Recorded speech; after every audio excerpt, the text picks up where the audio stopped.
Oka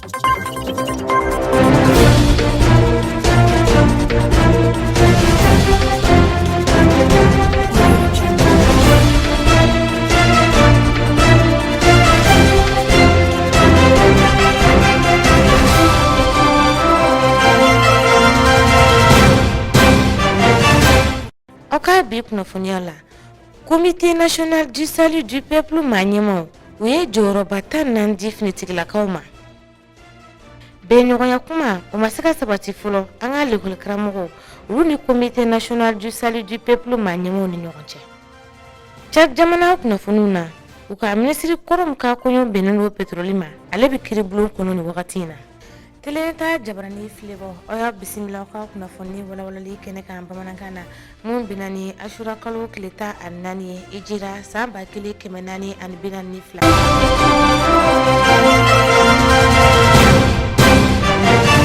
iba fontu ya faina choga mina kuma nyeblala finitigila kan mulu farla nyogon ka nika dansigi El Haji Ibrahim Boubacar Keita ka fanga konna namba fuma ko comité national du salut du peuple olu ye bara kondamne sabula uye joro tan nani di finitigila ka baduma ni joro ko fole nira ta ka lage akeko ne alibi anga seka dansigi ke jugula wa mamulu kera ni sababu kan joro di ma ko fole numa uye colonel Asimi Koita ere asita bachile anga alika sereo lage anga fintigila ka munun kon kera sababu ka anga jamana nyemo koro El Haji Ibrahim Boubacar Keita kaleka fanga jasu na be fo uluma ko comité national pour le salut du peuple ulu kon be ka alisisa ko baraw sigi singa ore kon konnala uye ma chama sugandi ninga ulubla chakeda do were kuna ali sisanno o wokumun kelen konnala femi Cheikh Oumar Traoré ni ale yere koni consultant CNSP mawi ale kon sugandi ninga ale ke uko chargé de l'information et de la communication no koni uko kuna foni siraw nyana boli wani ata kalaje femi Cheikh Oumar Traoré ale koni consultant ni o temane ko fe uye civil were kon sugandi ninga ale koni bla uko kiri ko nyana bol kama nabe fo o mako chargé des affaires juridiques ni mako folen kon to ko docteur Issouf Koulibaly femi finti la kaw yere fanfe Suleiman Doucouré ale kon sugandira ninga ale ke secrétaire général anga ministre som yere sigleno lakanala nabe fo mako ministère de la défense wa ayira la ka fo ko femi CNSP alisisa ka koni yelema chamando chakeda uchamana kerengereniala anga armée kononala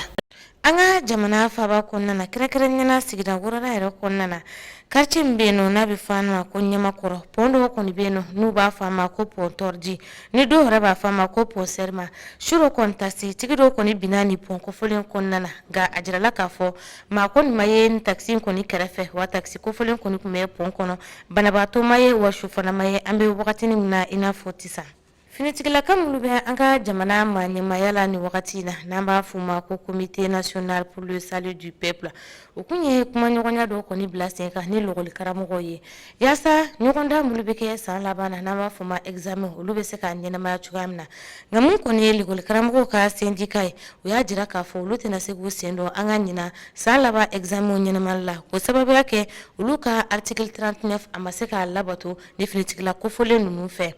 Abdou Watara alini muniri jire ulu takarase anga syndicaliste doma ale be nyefoli kanye mu ya to be maseka na uni comité mo ni nyogon cheka tarata temele mali lakol karamogo ka frono ka kuluba mimbe walasa u ka hake ka seka lafasa olu ni fintigila ka we sigido ke sigin yere konna kuna ayirala ka fo la nyini me CNSP maula kanyesi lakol karamogo ma walasa kalanko gela ka seka ba sigin tume ka boli odeka jatimina ni seka skola yira ka fo ko fintigila ka ko ni la nyini flade ta kanyesi lakol karamogo ka lafasa likela tomba ma nga obenata lakol karamogo yira ka fo ko nimisi wasa masoro o la nyini nuna kasanga jamana yere gela ma lakol karamogo ka frono ka kuluba fana ye la nyini do ta ka nyesi fintigila ko ma walasa u ka seka boni kolon yere konnana ayirala ka fo o la nyini rebe dankari sharia sebena lakol karamogo ye bulno blake mi sebena juin kalo kleta ani wolonvla benyo ya sema yere konnana ni wala numbela jeni kon blala senka walasa ele ba min binme mali kalanko ka daka seka do okumana trato do le premier ani sadasio nyogoye mais o nyogoye fora nyogoye flako o nyogoye kono o ye fo proposition flakaye anga article 39 application ke chokola mais aya yurula yanu yara kana o yasoro ko procès verbal do decision procès verbal ba yira ko faranga ko kanga ke école karamo ko utu kalola mais ko na gele yira la fere bebe ke wala saka se septembre la donc ulu na la ulu ko anga septembre ko kuma dabla ko k'a bila novembre la donc kalo fila o kɔfɛ ani k'a fɔ ko a bɛ fɔ min ko a rappel juru 2019 juru min bɛ gouvernement la k'an k'o to fo san wɛrɛ 2021 avril kalo laban an y'a yir'u la ko an ye PV signé mais an bɛ se ka bɛn min kan gɛlɛya min nana jamana kɔnɔ école karamɔgɔw bɛ se ka diɲɛ fɛn dɔ kɔ fɔlɔ o ye jumɛn ye a kun fɔra ko ka farankan ani juru 2020 ko k'o bɔ fara ɲɔgɔn kan septembre kalo la k'a di école karamɔgɔw ma an ko an n'o don u ka juru to yen fɔlɔ farankan in o ka kɛ a bɛ fɔ min ko alignement simple o ka kɛ septembre kalo la juru an ka juru bila novembre kalo la 2020 o k'o sara ani fin décembre san laban na 2019 juru mun bolo u k'o sara mais u ma sɔn o ma min kun bɛ ka délégation conduit u ka deuxième vice président ale ko ale tɛ se ka décision ta ale bɛ taa ɲɛfɔ a ka ɲɛmɔgɔ ye min ye Asimi ye ko ne décision min ta k'an bɛ wele k'o f'an ye. Lakɔlikaramɔgɔw ka lafasalikɛlaw ka tɔnba ka ɲɛfɔli la o ko ni san kɛra falaki ye o bɛna bɔ finitigilakaw de la barisa olu de kɔni ye fanga yɛrɛ ta jamana yɛrɛ cakɛbɔdaw ka bila sen kan o baaraw ka se ka sinsin o bɛɛ lajɛlen bɛ finitigilakaw de bolo. Lakɔlikaramɔgɔw ka lafasali tɔnba kɔni ye wele bila lakɔlikaramɔgɔ bɛɛ lajɛlen ma ko u k'u jija u k'u cɛsiri walasa u ka se ka nɔbɔ u ka nin wulikajɔ in na min ye finitigilakaw kɔni ye u ye kangari kɔndaw ye k'a yirula k'a fɔ ko olu de kɔni ye fanga ta jamanaden bɛɛ lajɛlen kɔni dalen bɛ u la u k'u jija u kana jamanadenw kɔni jigi waro. Filanan min ye année scolaire ko ye a bɛ kɛ jɛma ye wa a bɛ kɛ an ko o bɛ gouvernement de bolo gouvernement dun bi fanga bɛ comité mɔgɔw de bolo gouvernement kɔrɔ min kun bɛ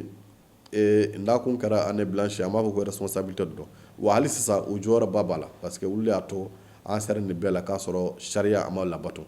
an bolo jamana kɔnɔ sariya labatoli wajibi de bɛɛ de bolo maintenant gouvernement CNSP olu de bɛ se ka u ɲɛjɔ maliyɛnw ɲɛna k'a f'u ye san bɛna kɛ nin ye o tɛ école karamɔgɔ bolo école karamɔgɔ ye baarakɛlaw de n'an bɛnna article 39 la n'o ministère ko ka baara kɛ cogo min na a bɛ kɛ ten n'a fɔra ka taa examen la an bɛ taa examen la an b'a kɛ mais an bolo techniquement pédagogiquement n'i y'a lajɛ an ye wagati min kɛ kalan na o tɛ se ka mɔgɔ permettre écoledenw permettre ko ka taa examen la parce que wagati dɔ fana sera jamana kɔnɔ an ka ɲɔgɔn nɛgɛ dabila bon fɛntigilakaw n b'a f'u ye dɔrɔn ko malidenw caman dɔ bɔra ka kalo damadɔ kɛ marche ni sitting la o boli an yɛrɛ sen kun b'a la parce que an ka centrale kun bɛ o mouvement senna o kɛra parce que an bolo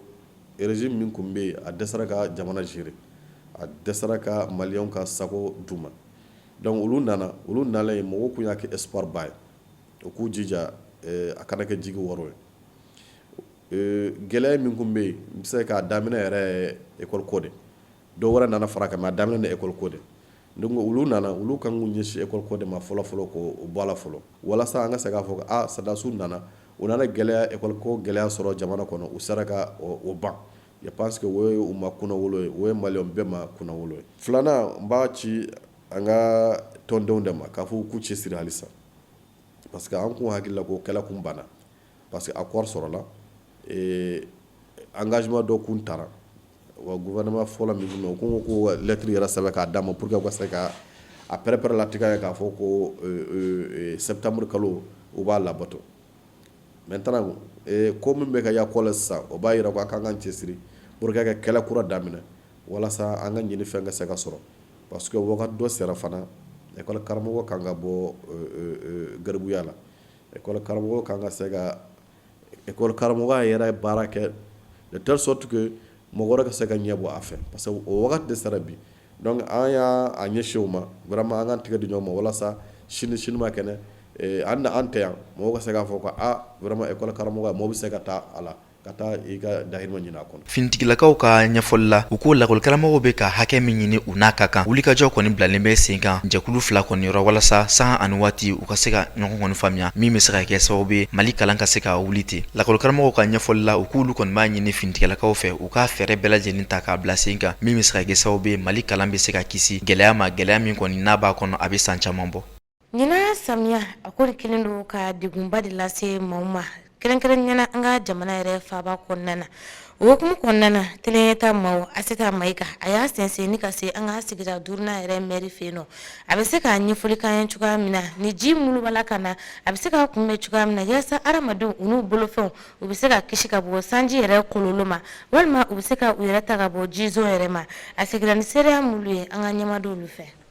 Samiya kɔni mana se an ka jamana kɔnɔna la ji bɛ tiɲɛni kɛ o de kɔnɔna la fo maa dɔw kɔni bɛ fatu ka sababu kɛ o jiko kasara ninnu ye nka ɲina komini sɛngi kɔnɔna la kɛrɛnkɛrɛnnenya la an ka Bamako faaba kɔnɔ an bɛ don min na i n'a fɔ bi maa si kɔni ma fatu fɔlɔ ka sababu kɛ jiko kasara ye. ɲina contrairement san tɛmɛnenw kɔfɛ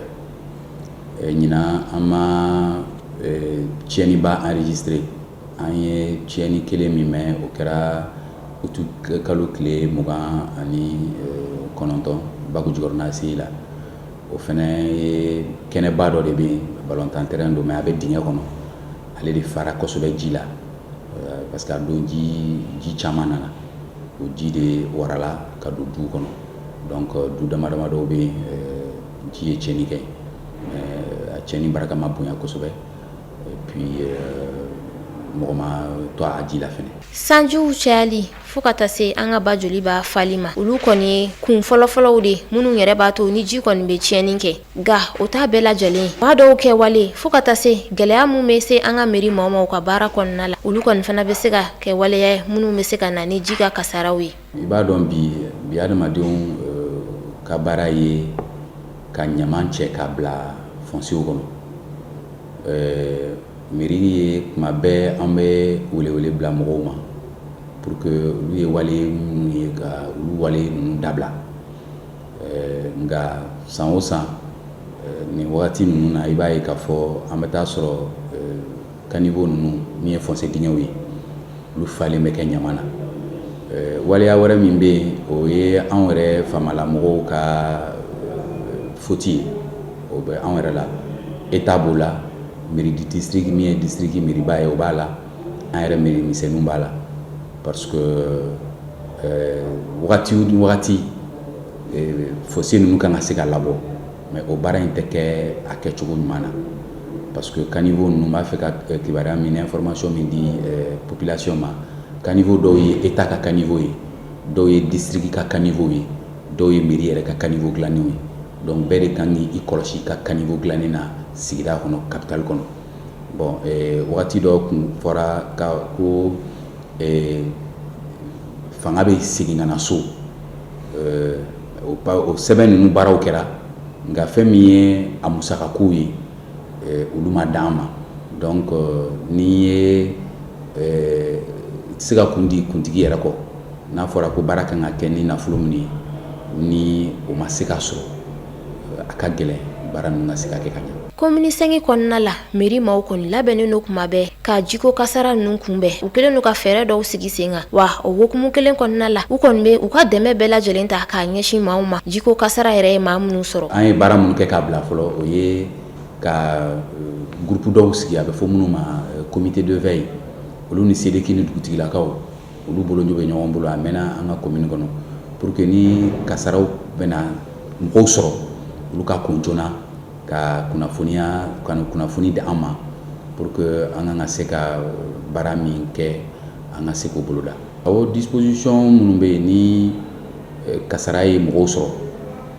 i b'a ye k'a fɔ an bɛ wuli joona an bɛ se a yɔrɔ la fɛn min ye susɔfagalan ni ka yɔrɔ fiyɛ an b'olu baara kɛ fɔlɔ parce que ni sanji nana dɔrɔn i b'a ye k'a fɔ fɛn ɲɛnamaniw bɛ bɔ dugu la donc an bɛ fɛɛrɛ kɛ joona a bɛ fɔ de ma fumigation an b'o kɛ kasara ye minnu sɔrɔ dɛmɛ bɛ bɔ ministère yɔrɔ la a bɛ fɔ min ma paquetage dɛbɛn b'o la birifini b'o la finiw b'o la dumuni b'a dɔw yɛrɛ la pour que ka se ka u magɛn n'o ye joona an bɛ minnu ka so yɛrɛ binna ji fɛ tuma dɔw la an b'olu dɛmɛ ka na n'o ye ekɔlisow la yɔrɔ kɛrɛnkɛrɛnnenya yɛrɛ b'an bolo centre mobile la yɔrɔ bɛ commune 6 la a yɔrɔ labɛnnen don commune 5 de kama ye donc an bɛ mɔgɔw bila yen wagati kɔnɔna na yani u ka yɔrɔw ka labɛn. Ni samiya wagati kɔni na ni ji yɛrɛ ka tiɲɛniw kɔni ka ca an ka maire ka conseiller ale kɔni ye ladilikan dɔw ta ka ɲɛsin an bɛɛ lajɛlen kelen kelen ma. Ladilikan kelen ji bɛ tɛmɛ sira minnu fɛ o ye foncé kɔnɔnaw de foncé kɔnɔna ninnu tɛ ɲaman bɔyɔrɔ ye mɔgɔ dɔw anw élu la 2016 an nana sɔrɔ mɔgɔ dɔw sigilen don hali kɔbolo ninnu daw la an ser'u ma ka ɲɛf'u ɲɛna k'a fɔ yan tɛ sigiyɔrɔ ye a ye bɔ nin yɔrɔ ninnu na parce que don n'a nataw la a bɛ kasara se aw de ma donc ka tila ka wele bila maliyɛnw ma k'a fɔ commune sigi a baara an bɛɛ de kan ka kɛ n ye maire ye bi e ye citoyen ye bi o t'a la an bɛɛ kan k'an bolo di ɲɔgɔn ma pour que baara ninnu fana bɛ se ka kɛ ka ɲɛ cogo min na a tɛ ɲɛ musaka bɔ kɔ a bɛ fɔ fɛn minnu ma taxe mɔgɔw k'u ka nisɔngɔw sara o de bɛ mairie to o de bɛ mairie permettre a ka se ka baara bɛ baara la commune kɔnɔ sigida kɔnɔ a ka se k'o baara kɛ. Ni wagati ninnu kɔni na sanji ka ca kosɛbɛ an ka jamana kɔnɔna la o de la an bɛɛ lajɛlen kɔni kan ka fasoden ɲumanya walew sigi sen kan walasa ka se ka an ni kisi o ni ka maa wɛrɛ ni kisi ka tila ka an ka sigida dɛmɛ ka ɲɛtaga sabati. Banana plata o ye nanzarakan ye an b'a fɔ tubabukan na ko logo ale ye dumuni mun ka di maliyɛnw ye kosɛbɛ wa san kalo 12 maliyɛnw kɔni bɛ logo kɔni jira ni k'a dun o hukumu de kɔnɔna na Maimuna Kulibali a y'a sese ka se suguni kura yɛrɛ sugu la yaasa a bɛ se ka logo yɛrɛ bɔyɔrɔ dɔn cogoya min na ani logo yɛrɛ bɛ se ka nafa se adamaden ma dundala la logo a bɛ se ka bayɛlɛma ka kɛ mun ni mun ye an ka jɛ k'ale ka seereyaw lajɛ logo kan. Logo ye yiriden min ni a bɛ bɔ Côte d'Ivoire jamana kan ka se anw fɛ Mali la yan nɔ hali n'o y'a sɔrɔ logo san kalo 12 bɛɛ an bɛ se k'a fɔ an b'a ye an ka Mali sugu kɔnɔnaw la nka u n'a ta bɛɛ a bɛ bɔ jamana wɛrɛ de kan wa o tɛ taa gɛlɛya yɛrɛ fɛnɛ kɔ logo wagati dɔnnen don wagati minnu ni sumaya jiginna k'a ta octobre la fo ka taa se janvier ma o wagatiw de y'a bɔlenba ye logo wagati ye wagati minnu ni olu ye sumaya wagati ye k'a ta octobre kalo la fo ka taa se janvier kalo wagati ma a bɛ bɔ kosɛbɛ o wagati ninnu la nka tile filɛ na a kɔni bɛ ka ye an ka sugu kɔnɔnaw la a sanniko yɛrɛ bɛ cogo di feerekɛlaw bɛ ɲɛfɔli kɛ an ye o la. A ka suma dɔɔni a ka gɛlɛn fɛnɛ wa a ka suma an bɛ to ta Abidjan dɔw bɛ taa ma dɔw bɛ taa sɛgɛ la dɔw bɛ taa bɔn an ko 4 bi naani 5 bi naani a bɛ bɔ ka tɛmɛ a bɛ kɛ 7 20 a bɛ kɛ 4 20 ye 7 bi naani 4 bi naani. Bon nin waati in na an se k'a fɔ k'a bɛ ka taa an bɛ se k'a fɔ k'a tɛ ka taa parce que sanni tɛ a cogoya la i n'a fɔ a tun bɛ cogo min ka kɔrɔ mais dɔɔni dɔɔni don ni ala sɔnna yɛrɛma kɔni bɛna don a la an sigilen don kan inchallah. Bon logo bɛ bɔ Côte d'Ivoire a bɛ bɔ dugu caman a bɛ se ka bɔ Sɛgɛla a bɛ bɔ Man a bɛ bɔ Bɔnɔ donc a bɛ bɔ dugu damadɔ la ka na. Bon détail prix bɛɛ b'a la 4 bi naani b'a la 7 bi naani b'a la 5 bi naani b'a la 7 20 yɛrɛ fana bɛ se ka k'a la mais qualité a bɛ dépend olu. Bon a ma bɔ kosɛbɛ fɔlɔ a kɔni ni bɔli man jan kosɛbɛ bilen a n'o man jan bilen awɔ. Dɔw bɛ taa bɔ Man dɔw bɛ bɔ Bɔnɔ dɔw bɛ bɔ Belleville dɔw bɛ bɔ Sɛgɛla a ta yɔrɔ ka ca an bɛ ka détail di 4 bi naani bon n'a cayara an bolo n'a mɔna a kana na tiɲɛ an b'a kɛ 7 20 ye n'o tɛ o t'an arrange dɛ bon a bɛna bɔ ka tɛmɛ nin kan kɔni bɛ ka se bon a bɛ daminɛ nin ye mois jumɛn ye nin ye septembre ye a taa sa fo ka 31 tɛmɛ alhamdulillah o y'a cayalen ni 31 tɛmɛna a bɛ dɔgɔya dɔɔni ka dɔgɔya dɔɔni fo o kɔfɛ kalo. Logo ale kɔni bɛ bɔ Côte d'Ivoire kaw fɛ ka se an ka Bamako sugu kɔnɔna la a nali a tɛ taa gɛlɛya caman kɔ o sababuya kɛ jimafɛn de don tiɲɛni bɛ se ka don a la yanni a ka se sugulamɔgɔw ma o de kɔnɔna la fɛn min ye logo yɛrɛ feerebagaw ye u ye welekan kɛrɛnkɛrɛnnen ta ka ɲɛsin douane maaw ma. Bon an bɛ min fɔ logo na sisan sira fɛrɛ de ka ca dédouanement ka ca transport ka ca logo yɛrɛ transport na ye 1 200 000 ye dédouanement t'o la sira fɛrɛw t'o la o de b'a gɛlɛya. Bon an bɛ se ka dakuruɲa damadɔ min na se client ma u ka na an tɛna gɛlɛya kɔni k'a la ni ala sɔnna nɔgɔya bɛ sɔrɔ a la an bolo fan bɛɛ lajɛlen fɛ bɛɛ bɛ wasa sɔrɔ a la. An bɛ gɛlɛya sɔrɔ a kɔnɔna la malimatu don o don bɛ dɔ fara an ka dédouanement kan hali waati don o kun y'an ka mobili 60 de minɛ frontière la dɔ fana tun bɛ fa tun bɛ nin ka don a la ala tun tɛ se ka sunɔgɔ jimafɛn n'a sira ka tile ka se e ɲɛ t'a la i hakili tɛ sigi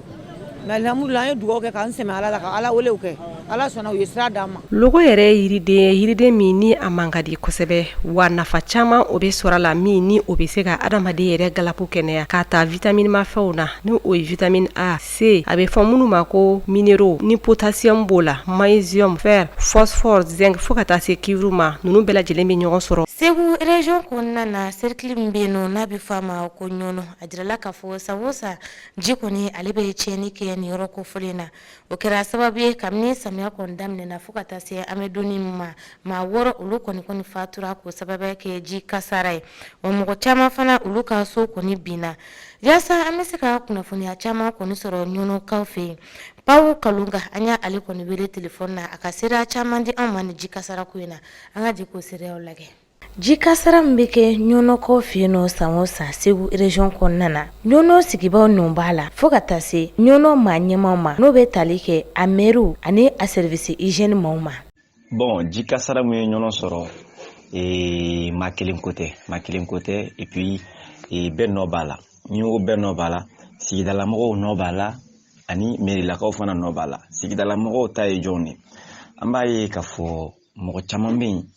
u tɛ sɔn ka dɛrɛn bɔ u ka ni dɛrɛn ko k'a bɛ bɔ u tɛ sɔn dɛrɛn ka bɔ ka s'u fɛ u tɛ sɔn dɛrɛn ka tɛmɛ u ka sigida la bon mɔgɔ wɛrɛw fana bɛ yen tuguni u t'u ka dɛrɛn kɔnɔna bɔ hali ni dɛrɛn kɔnɔna bɔra samiya b'a sɔrɔ dɛrɛn girinna ɲamanw bɛ bɔ a kɔnɔ donc problème bɛ yen voilà donc o b'a to ni ji nana ji tɛ se ka taa donc ni ji tora yen o de bɛ na ni tiɲɛni ye mairilataw ta ye jumɛn de ye olu ta ye u t'u u ka ko ɲɛɲini c'est-à-dire ni y'u ta ɲɛɲini ko kan ka kɛ wagati min na a tɛ ko wagati la bon en même temps dingɛ dɔw bɛ olu kɔnɔ tɛ bɔ mairilakaw fɛ hygiène ani assainissement fana jɔyɔrɔba b'a la parce que ni so jɔra olu de bɛ so jɔ so kan ka jɔyɔrɔ jumɛn ji kan ka boli sira jumɛn fɛ olu de kan ka kɛ donc n'olu t'o contrôler a ka ca ala fɛ ni so jɔra yɔrɔ la a b'a to ji tɛ se ka taa donc nin kɔlɔlɔ ninnu de b'a to ji bɛ tiɲɛni kɛ an ka dugu la an ka sigida la ni wagati ninnu na. Ɲina ji kasara kɛra maa 6 kɔni sababu ye ɲɔnɔ dugukolo kan wa du caman bɛ yen nɔ olu kɔni fana binna. An ka kibaruya sɔrɔtaw la mɔgɔ min sara ɲɔnɔ ji kasara fɛ a bɛ taa se maa 5 ka se maa 6 bɔɲanko ma voilà parce que saya ninnu généralement a bɛ kɛ sufɛla de fɛ sufɛla fɛ a b'a sɔrɔ mɔgɔw dalen don sokɔnɔnaw la wagati min na donc san bɛ na bɛɛ bɛ k'i gɛrɛ i ka so la so bɛ bin u kan so binni bɛ se ka kɛ sababu ye donc a sababu fɔlɔ bɛ se ka kɛ jumɛn de ye ji tɛ boli ni ji taara fosse kɔnɔ ji tɛ taa donc ji bɛ jɔ de ni ji jɔra du kɔnɔna na donc sumaya min bɛ yɛlɛ kogo fɛ donc a b'a to so bɛ se ka fɛgɛya parce que so ninnu ye so kɔrɔw de ye so bɔgɔsow don mais en même temps u kɔrɔla u mɛnna maintenant a solution bɛ se ka kɛ jumɛn de ye solution bɛ se ka kɛ ji boli sira ɲuman kɔnɔbɔli ye parce que n'an ko jiboli sira tɛ dingɛ fitinin i ye dingɛ fitinin sen ji ka taa o fɛ a ma nɔgɔn donc dingɛbaw de kan ka sen bɛɛ ka sɔn k'a fɔ an ka dingɛ bɔ an ka yɔrɔ la walasa ji ka taa a bɛ kɛ an ka hɛrɛ de kama donc o bɛ se ka kɛ sababu ye mun bɛ se ka nin ko in nɛmɛ bon a filanan ye jumɛn de ye an bɛ k'a jateminɛ k'a fɔ ji kasara yɛrɛ tɛ ka kɛ koba ye bilen ɲɔnɔ yan parce que san o san a bɛ